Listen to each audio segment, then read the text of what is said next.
Nosotros hablamos de este cambio de paradigma que se debe fundamentalmente a tres fenómenos que se acoplaron.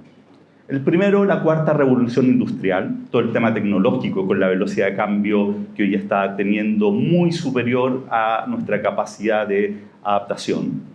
El segundo es la emergencia climática, con lo que está pasando con el medio ambiente, ¿cierto? Con las dudas de qué va a pasar con el planeta.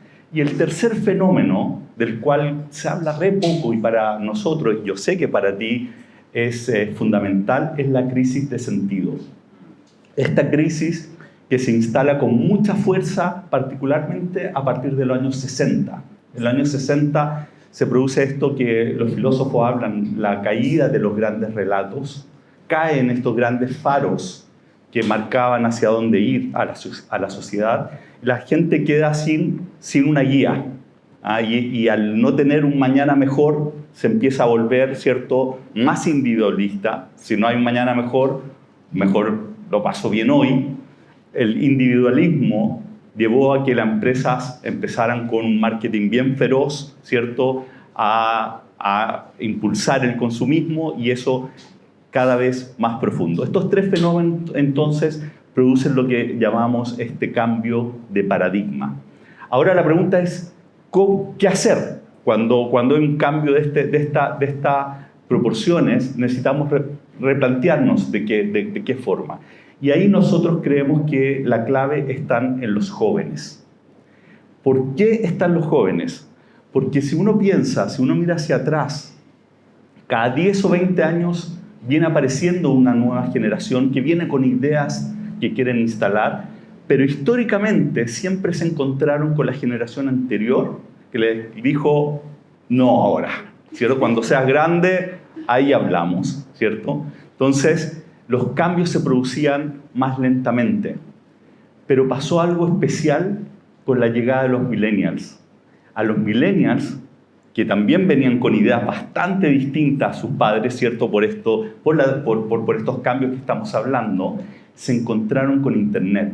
Al encontrarse con Internet, cambió el balance, la relación de poder entre las generaciones, y por primera vez tenemos que las generaciones jóvenes están instalando sus creencias mientras son jóvenes. Eso no había pasado nunca en la historia. Entonces, dado eso, la pregunta es cómo seguir hacia adelante. Y nosotros estamos convencidos que la principal llave la tiene la empresa privada. Porque si uno mira en la historia uno puede ver, en la antigua Grecia, por ejemplo, eran los filósofos los que lideraban. En otros momentos fue la iglesia, en otros momentos fueron los reyes, la burguesía. Hoy día son los empresarios. Elon Musk manda un tweet y produce un cambio enorme. Entonces, la empresa privada tiene la llave para hacer los cambios. Si uno mira entre las 50 principales organizaciones y países, la mitad son países, la otra mitad son empresas. Y la gracia, como los jóvenes están instalando sus valores y esta nueva generación, particularmente los millennials, y para qué decir los centennials, dicen, por el camino que íbamos no estábamos llegando, el mundo lo estamos destruyendo, queremos un mundo mejor. El camino para nosotros es la conciencia empresarial. ¿Cuál es la gracia? Que esto es lo que lo hace único en la historia, es que por primera vez, probablemente en la historia de la humanidad, hacer el bien común es buen negocio, producto de estos jóvenes empoderados que están buscando, ¿cierto?, cuidar el planeta, cuidar la sociedad, que haya colaboración, que son todos valores de estas nuevas generaciones. Entonces, creemos que tenemos una oportunidad única de producir cambios muy profundos. ¿Y cómo opera una empresa en este contexto? ¿Qué es lo que es una empresa consciente? Para nosotros es una empresa que construye, que cambia su modelo de negocios a lo que llamamos un modelo de valor. Un modelo de valor es un modelo de negocios que busca el triple impacto, impactar, ¿cierto?, a los accionistas, a la sociedad y al planeta, pero está construido sobre un propósito superior conectado con un dolor social. Es decir, la empresa solamente por existir está agregando valor a la sociedad, al planeta y evidentemente a sus accionistas. Entonces se transforma hoy día en una estrategia de negocios. Y esa es la oportunidad que estamos viviendo única, probablemente en la historia, y lo que estamos impulsando desde el observatorio es que este movimiento se acelere. Y uno de los elementos claves para que esto pase es el liderazgo.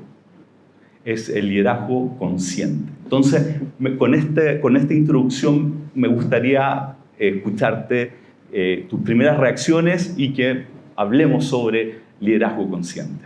Me ha parecido súper interesante lo que decías de que por primera vez en la historia los más jóvenes están por encima en capacidades de cambio que los más mayores. Y fíjate que cuando decías eso, creo que para caminar hacia adelante una cosa que tenemos que tener en cuenta es no dejarnos a los más mayores atrás. Porque una cosa que se está viendo en las organizaciones es que las personas más mayores obviamente se sienten amenazadas no solo por la fuerza y los conocimientos que traen los más jóvenes, sino por la diferencia absoluta de prioridades. Es como que se parece más una persona de 21 años chilena a una persona de 21 años japonesa que a una persona de 50 años chilena. Porque al final son generaciones que han crecido en una cultura única común, que comparten a través de las redes sociales y que es totalmente diferente a la cultura en la que todavía crecí yo, con unas prioridades muy distintas. A nosotros todavía se nos hablaba del valor del esfuerzo, de buscar la estabilidad. Y ellos, sin embargo, esa mentalidad que mencionabas al principio de la vida es una, no hay esperanza, vamos a vivirla a tope, es como, estoy generalizando, pero la gran mayoría de la juventud lleva eso integrado. Entonces, claro, llegan a las organizaciones y sus prioridades son muy distintas. O sea, yo vengo aquí, trabajo lo que tengo que trabajar y no ven el valor en entregar más valor de la cuenta a una organización. Y ahí yo creo que las organizaciones que logran agarrar lo mejor de cada generación y encontrar un punto común son las que al final avanzan más rápido, porque en la experiencia hay un valor brutal, que a veces nos ponemos tecnocráticos y decimos, no, aquí los más tecnológicos y los que más saben de tecnología son los que aportan más valor, y se nos olvida, perdonadme la frase, pero el valor de las canas. Las canas aportan muchísimo valor, porque al final son personas que han pasado por muchos más retos, por lógica, que una persona joven, que han desarrollado mucha más resiliencia, mucha más perspectiva a la hora de ver las cosas. Yo me lo noto, yo lo que para mí eran problemas que se iba a acabar mi vida con 20 años, ahora con 40 los miras y dices, bueno, ya hemos sobrevivido eso un par de veces, lo podemos sobrevivir otra vez, ¿no? Entonces, recogiendo eso que decías, ese punto en común entre las dos generaciones y no olvidarnos de la generación con más experiencia, creo que es fundamental. Están, como dices, nosotros en el observatorio decimos, las nuevas generaciones tienen más el qué, pero las antiguas más el cómo. Entonces, efectivamente, acá la clave está en cómo hacer que las generaciones trabajen en conjunto. Y el gran riesgo que estamos viendo nosotros es que las nuevas generaciones están construyendo un mundo aparte en el mundo digital, y en el mundo físico, en las empresas tradicionales, estamos viendo anomia.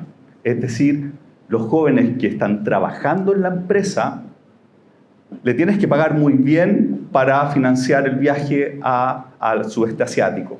¿Ah? Entonces la pregunta, ¿cómo resolvemos eso? Y es justamente con la empresa tradicional convirtiéndose en una empresa consciente. Porque al suscribir un propósito superior, resuelves, de partida estás resolviendo al menos en parte el problema de propósito, la crisis de sentido de este vacío.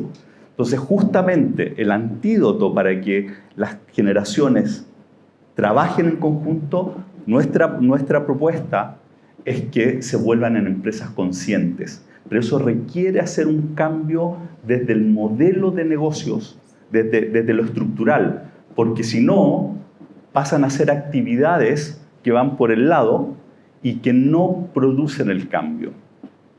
Eso hace todo el sentido, como decís aquí en Chile, porque fíjate que la motivación tendemos a pensar que es, bueno, una cosa loca que hace lo que le da la gana, que justo cuando quieres que se encienda no te hace caso, estás tumbado en el sofá, ves la cocina hecha un desastre y dices, ojalá tuviera la motivación necesaria para limpiar, y no aparece. Pero cuando lo estudias desde el punto de vista neurobiológico, la motivación tiene 3 detonantes biológicos que son los que hacen que el cerebro dedique todos sus recursos y todo su foco en terminar la tarea que tiene por delante. Y los 2 primeros enseguida os van a hacer todo el sentido porque son el castigo y la recompensa, el miedo y el placer. Igual que un niño pequeño, yo qué sé, no sé si madres, padres, tenéis un niño de 2, 3 años en un supermercado, en un mall, tirado en el suelo, gritando, llorando, y tú estás intentando resolver la situación lo más fácil posible y tienes 2 opciones. O le dices que como no se levante del suelo no ve la televisión esa noche y durante un mes, o que si se levanta del suelo le compras chucherías, un Lego o lo que sea, ¿no? Utilizar esos 2 detonantes del miedo es muy efectivo a corto plazo, pero es muy contraproducente a largo plazo. Porque el miedo lo que hace es generar adrenalina, el placer nos genera dopamina, pero nuestro cerebro tiene una increíble capacidad de adaptación, entonces llega un punto que necesitas cada vez más adrenalina y cada vez más dopamina para que la motivación se detone. A nuestras generaciones nos llegaba el momento de la apatía absoluta con 30 y tantos, 40, pero las generaciones más jóvenes, como están utilizando tecnologías diseñadas para tocarles los botones de la dopamina continuamente, están apáticos con 20. Entonces, claro, ahí es donde el propósito hace todo el sentido porque es el tercer botón de la motivación. El cerebro tiene 3 funciones principales. La primera, mantenernos con vida. La segunda, continuar la especie, que eso da para otra conversación. Y la tercera es mejorar las condiciones de vida de las personas que nos rodean. Y es hermoso porque así como cuando hacemos cosas para nosotros que nos dan placer, segrega dopamina, cuando hacemos cosas por los demás, segrega oxitocina, que vendrían a ser como la cerilla, la dopamina y una hoguera de leña de encina que dura mucho la oxitocina. Entonces, mira, justo he estado antes en una organización dando una conferencia y han compartido un dato, antes de que saliera yo, que decían que el voluntariado mejora en un 75% de los casos la salud mental. Porque en el momento que empezamos a hacer cosas por los demás y a aportar valor a las personas que nos rodean, nuestro cerebro empieza a segregar esas hormonas que necesitamos tanto, no solo para estar motivados, sino para estar bien. Entonces, por eso me ha hecho todo el sentido lo que has dicho, porque ese propósito como antídoto de esta sensación de el mundo es una mierda, está todo fatal, no hay nada que yo pueda hacer, pues vamos a vivir que son 2 días y fin, ¿no? Y cuando le metes el propósito, prácticamente todas las personas, por diseño, tenemos preferencia o tendencia a hacer el bien. Quitando los psicópatas, los sociópatas y un porcentaje pequeño de la población, no disfrutamos haciendo daño a otras personas, no disfrutamos haciendo el mal. Si lo hacemos es porque nos dejamos llevar por nuestros impulsos y no controlamos, ¿no? Entonces, claro, cuando le das la oportunidad a las personas de conectar con un bien mayor, con el bien común, eso enseguida hace cambios, tanto en el comportamiento como en la química cerebral. Ese propósito que estamos hablando tiene que ser desde el giro, desde lo que hace realmente la empresa. Por ejemplo, el caso de los voluntariados. Nosotros creemos que el voluntariado ideal es que esté conectado con lo que hace la empresa. de modo que pase a ser algo íntegro, que sea parte del ser. Porque parte de lo que estamos viendo, el tema del propósito hoy día está de moda, ¿cierto? Vamos, hacemos el propósito y tenemos una placa, pero ¿cómo se vive eso? ¿Cómo hacemos para que eso realmente esté dentro del ser? Y creemos que la clave está que esté conectado con el giro. Entonces, de un ejemplo, hay una empresa, de hecho, española que a nosotros nos encanta, no sé si la conoces, se llama EcoAlf. Sí, claro. 1.800 tiendas, compite con H&M y Zara, y la empresa lo que hace está recolectando, ¿cierto?, redes y plástico del mar, ocupa a los pescadores artesanales para que recuperen y entrega un producto de la misma calidad, una calidad competitiva, precio competitivo, ¿sí? ¿cierto? Buenísimos. Pero se da que mientras más vende, más bien hace. Y eso es lo que conecta, entonces, el hacer negocio desde una mirada más tradicional con conectar con el sentido, con el propósito. Porque hay que recordar, y esto es algo yo sé que te toca mucho, que al salir particularmente la religión de Occidente, queda un vacío profundo en términos de sentido de vida. Sí, total. Que es parte de la caída de los grandes relatos. Ahí igual voy a ser un poco polémica, pero aunque todas las organizaciones se hagan placas con el propósito, la misión, la visión, los valores y todo esto, no todas las organizaciones impactan en el bien común. Entonces, como muy bien decías antes, previo a este cambio de paradigma, contribuyeras o no al bien común, era capitalismo puro extremo. O sea, aquí si ganabas dinero, pasara lo que pasara, te iba a ir bien. Lo que a mí me parece, claro, los antropólogos somos un poco raros porque nos chifla cuando cambian las cosas rápido de manera social y somos ahí un poco, sí. O sea, yo en la pandemia estaba entusiasmada viendo todos los cambios de comportamiento, todos los que a veces somos poco empáticos. Pero bueno, en este caso es precioso porque ahora contribuir al bien común sí o sí es un ingrediente ya no en que te vaya bien, sino en que la empresa sobreviva.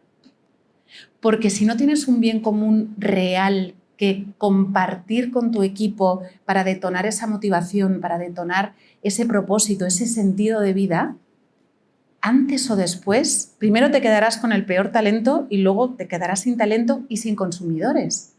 Es interesante porque este cambio de paradigma está generando la obsolescencia de empresas. Y la primera parte, la primera sensación se está dando justamente por la no atracción de talento joven. Entonces, si no haces este cambio de actualizar el modelo hacia un modelo, nosotros llamamos de modelo de valor, tienes el riesgo de obsolescencia. La pregunta es cómo generas este cambio que no sea necesariamente por dolor. Porque los cambios, me imagino, vienen o por dolor o por amor, ¿no? Total. Entonces, ¿cómo impulsas tú un cambio en el liderazgo que no sea necesariamente cuando ya es tarde, cuando ya perdiste exposición en el mercado, no pudiste atraer talento? ¿Cómo generas tú ese cambio? Bueno, tú lo sabes mejor que yo porque yo doy conferencias, pero vosotros hacéis consultoría y bajáis al terreno con las organizaciones. A veces, cuando desde nuestro lado conocemos tan bien el impacto positivo que tiene el liderazgo consciente, tenemos todos los case studies, tenemos todos los datos, tenemos todo el conocimiento, llegamos a las organizaciones y quizá con un poco de soberbia vamos como directos, ¿sabes? De, no, esto lo estáis haciendo mal, esto lo estáis haciendo mal, esto se hace así, porque esto es lo nuevo y fin, ¿no? Pero claro, cuando uno se da cuenta de que las personas que están haciendo esas cosas no las están haciendo por maldad ni por crueldad, sino por condicionamiento cultural y porque en sus cerebros, el cerebro Cuando haces un comportamiento una vez, lo voy a simplificar, pero vamos, une 2 neuronas. Cuando lo haces 2 veces, 4.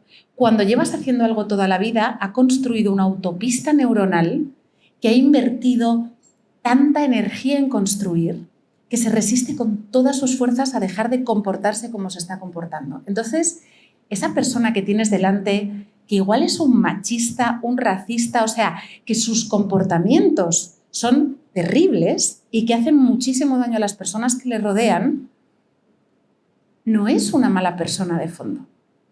Porque muy probablemente su sesgo del punto ciego le está impidiendo ver el daño que hace a los demás para permitirse a sí mismo seguir utilizando esos comportamientos que está utilizando. Entonces, claro, cuando una persona que está en esa situación, tú le llegas en plan, hola, me acaban de contratar y vengo a decirte lo que tienes que hacer. Tanto yo como conferencia, bueno, a vosotros os tocará más.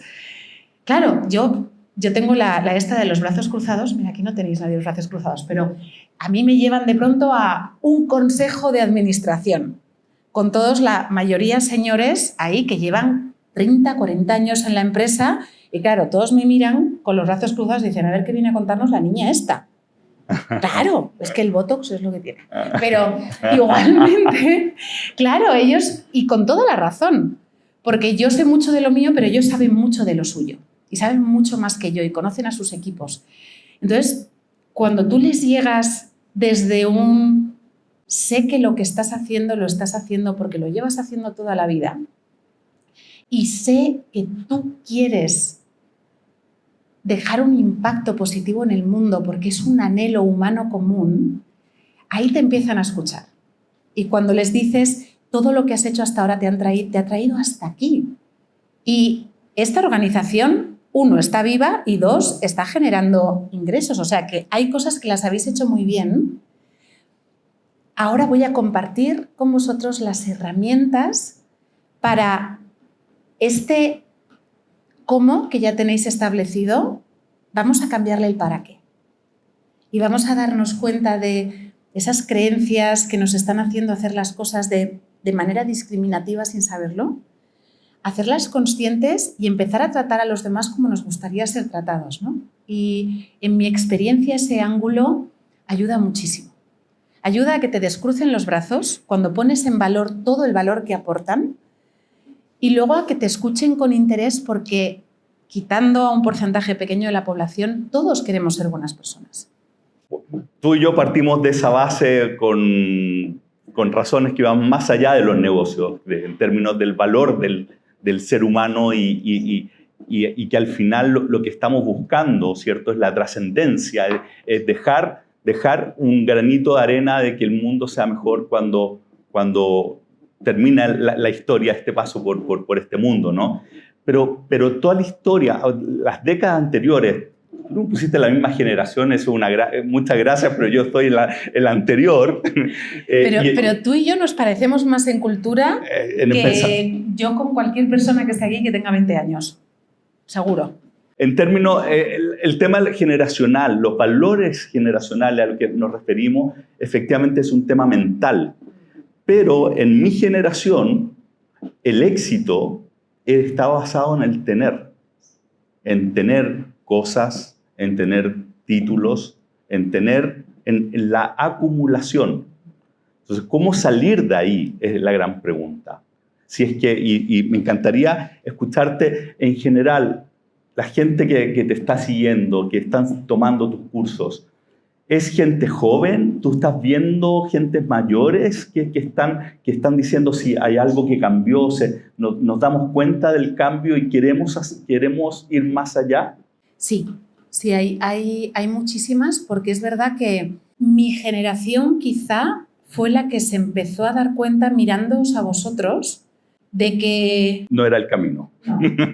Vamos a ver, si estas personas que tienen tanto dinero y tienen tanto poder, solamente hay que ver a los famosos, los cantantes, los actores, el que no consume se suicida y el que no tiene unas crisis de salud mental como cualquiera. Entonces, cuando tú lo miras desde aquí dices, pues creo que por ahí no es.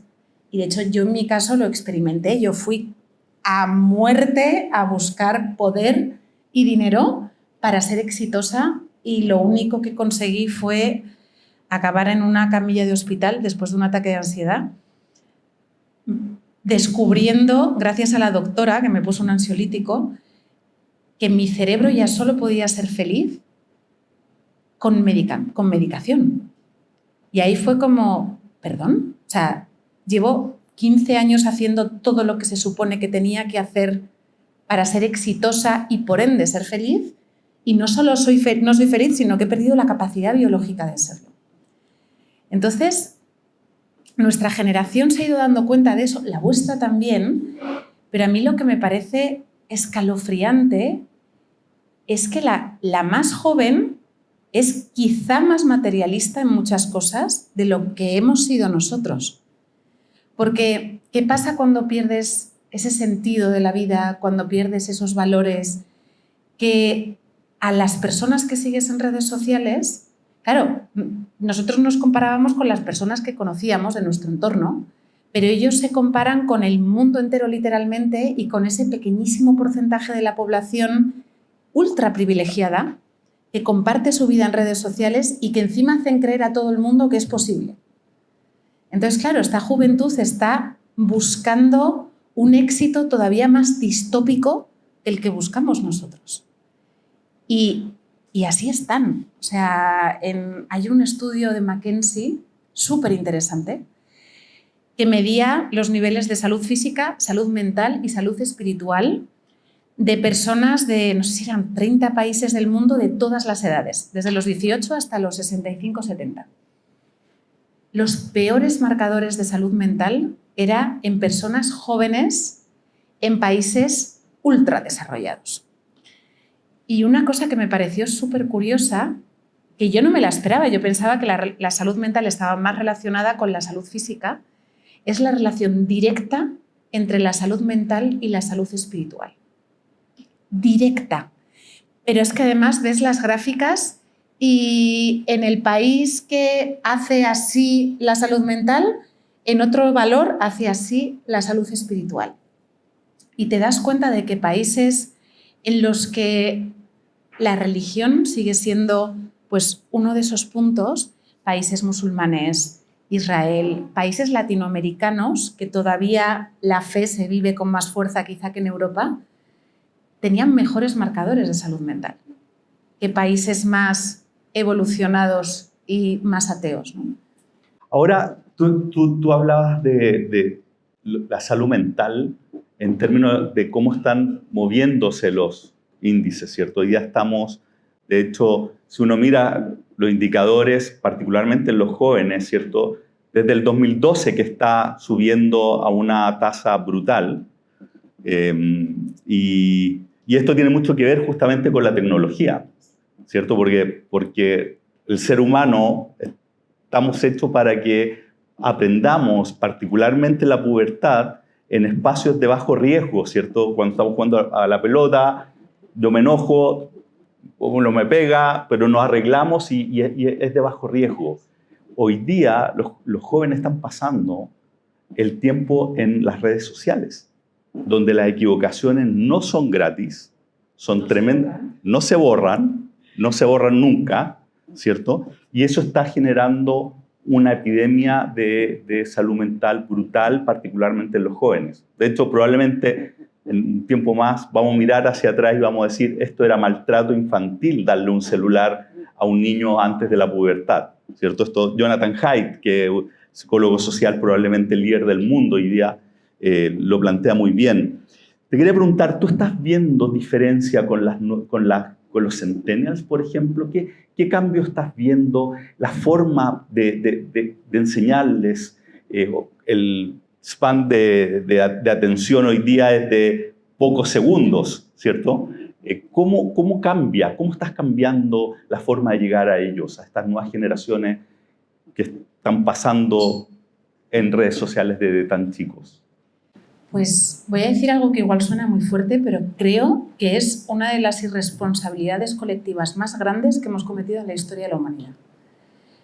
Y que yo, por ejemplo, soy mamá de un niño de 8 y de 5 y ya entre los grupos de mamás y en el colegio ya se está hablando de no, móviles no hasta los 16. porque ya estamos viendo, pero a esta generación que la hemos utilizado como conejillo de indias, se les ha hecho un daño a todos los niveles, porque está eso que tú comentabas de no han desarrollado esas capacidades interpersonales les llaman a los pobres la generación de cristal, pero claro, es que no han practicado en un lugar seguro ay mamá, es que Alexis me ha dicho que tengo las orejas pequeñas, ¿sabes? Entonces vas y Alexis te pide perdón y dice, venga, vale, ¿sí? Eso no lo han vivido. Luego, por otro lado, les hemos introducido la tecnología en el momento en el que su cerebro está haciendo, por una parte, la poda neuronal de automatizar determinados comportamientos para el resto de su vida, y a un cerebro que está en desarrollo. O sea, la corteza prefrontal no se desarrolla en los hombres hasta los 25, en las mujeres hasta los 21, pero no se termina de desarrollar. ¿Y qué pasa? Que lo que no se necesita no se desarrolla. Participé en una mesa redonda sobre inteligencia artificial en una universidad con estudiantes de 18 y 19 años y estaba junto a una estudiante y una profesora de universidad que tenía ya 58 años, o sea, llevaba toda la vida enseñando, y me decía, es que no sabemos qué hacer porque no tienen capacidades cognitivas. No son capaces de leerse un folio, una página entera. Porque no es porque sean más tontos, es que su cerebro no ha desarrollado la habilidad porque no la ha necesitado. Entonces, claro, tienen deficiencias cognitivas muy serias. De hecho, en Estados Unidos, la Asociación Americana de Pediatría ha modificado, ¿sabes estas que las madres primerizas nos leemos todas de ¿cuándo debería un bebé aprender a andar? ¿Cuándo debería un bebé aprender a hablar? ¿Sí? Bueno, lo han retrasado todo 2 años. ¡2 años! Porque los niños están aprendiendo a hablar 1 año y medio más tarde de lo que aprendían antes. La Asociación Española de Pediatría Española igual. O sea, están pidiendo que se prohíban, no sé si aquí lo hacen, pero en España se venden accesorios para colocar el móvil en la sillita del bebé para que cuando le pasees no te moleste y vaya ahí con el baby Einstein hipnotizado. Bueno, de hecho, el otro efecto de la caída de estos grandes relatos, cuando caen los grandes relatos, particularmente el cristianismo, cuando empieza a salir de parte de Occidente, también sale una cierta ética, ¿verdad? Más que nos guste o no, cuánto nos guste, pero había mínimos comunes. Al salir la ética, ¿cierto? Los individuos quedamos a merced de los mercados y la política, democracia y libre mercado. Entonces la pregunta es cómo reintroducimos la ética.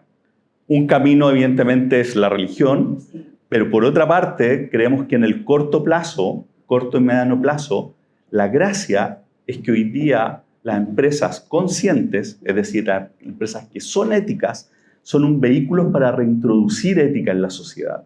Total. Y así es como lo estamos viendo en términos de la importancia de la ética en el quehacer.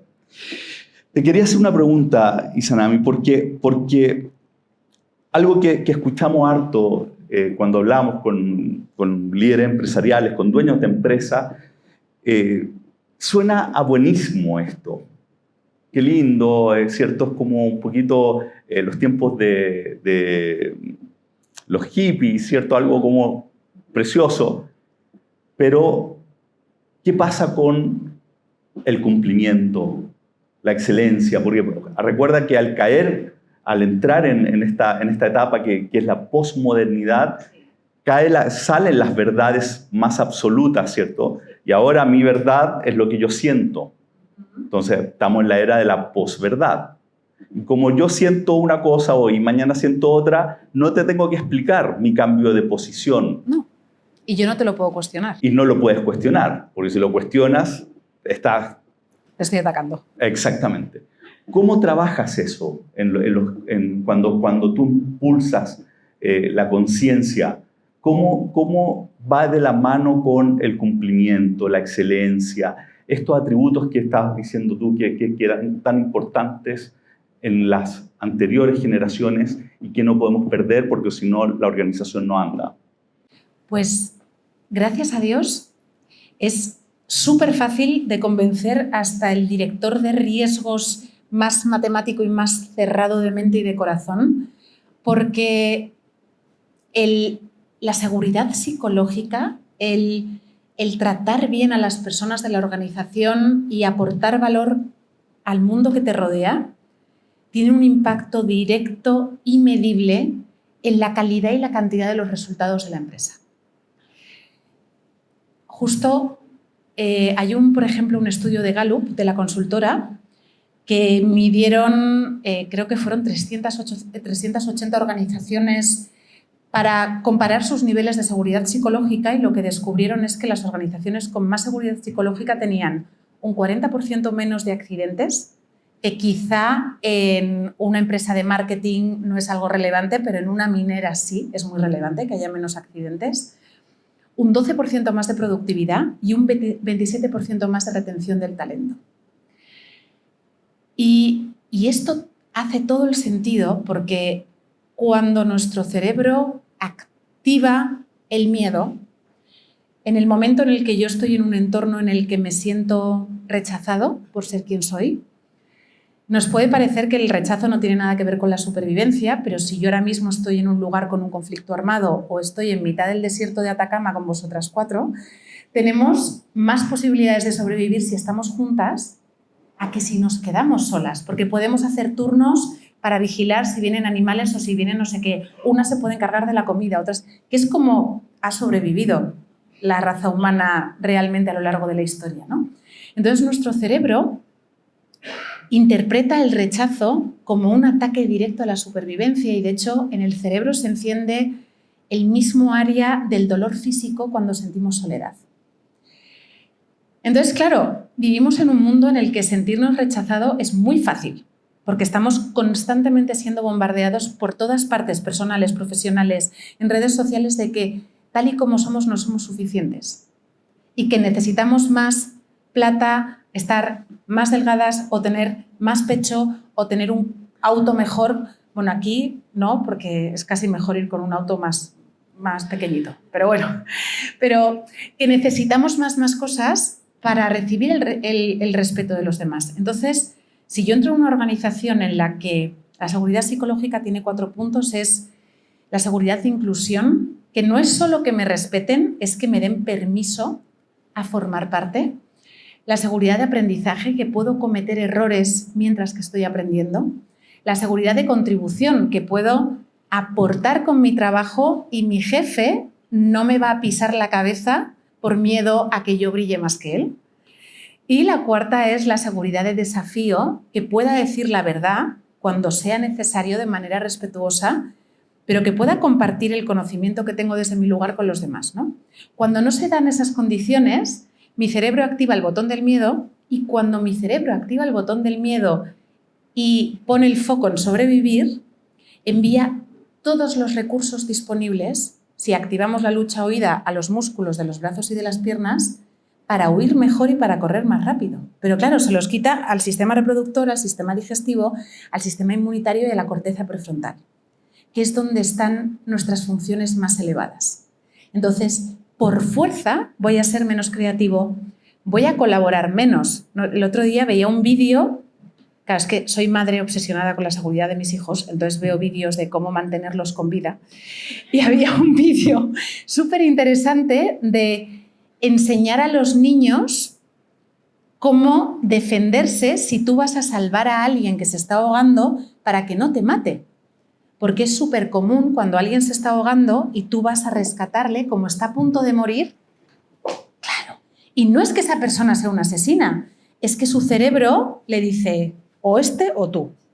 Fin. Y ahí no hay más historias. El problema es que nos pasamos el día entero casi en ese modo, priorizándonos a nosotros mismos, poniéndonos a nosotros por delante, siendo egoístas. Y si somos egoístas no colaboramos. Último estudio, que es que esto me apasiona y me enrollo un montón, pero vamos a decir la Universidad de Massachusetts o la de Toronto, porque no me acuerdo, una de las dos, pusieron 2 salas, y entonces en una sala pusieron a un grupo de personas con un montón de piecitas de estas de madera, en la otra sala hicieron lo mismo, pero a los de esta sala les dijeron, oye, en la otra sala hay un grupo de gente Y esto es una competición. El grupo que haga la torre más alta de todas, les damos $100 a cada uno. Y a los del otro grupo les dijeron, no, esto es un jueguito, tal, lo único que tenéis que hacer es divertiros. ¿Quién hizo la torre más alta? Los que se tenían que divertir. Porque como no había ninguna amenaza de adrenalina ni ningún incentivo de, es que yo necesito estos $100, y entonces ya miro a Alexis y es como, es que no está colocando bien la pieza, Alexis, que esto no es así. Entonces nos empezamos a pelear. Pero si yo no tengo ningún incentivo de premio o de castigo, es como, mira lo que hace el Alexis. Mira, pues no lo había pensado, a ver, voy a hacer lo mismo. Y ahí ya estoy colaborando, ahí ya estoy siendo más creativo, pero claro, no puedo tener el botón del miedo pulsado todo el rato.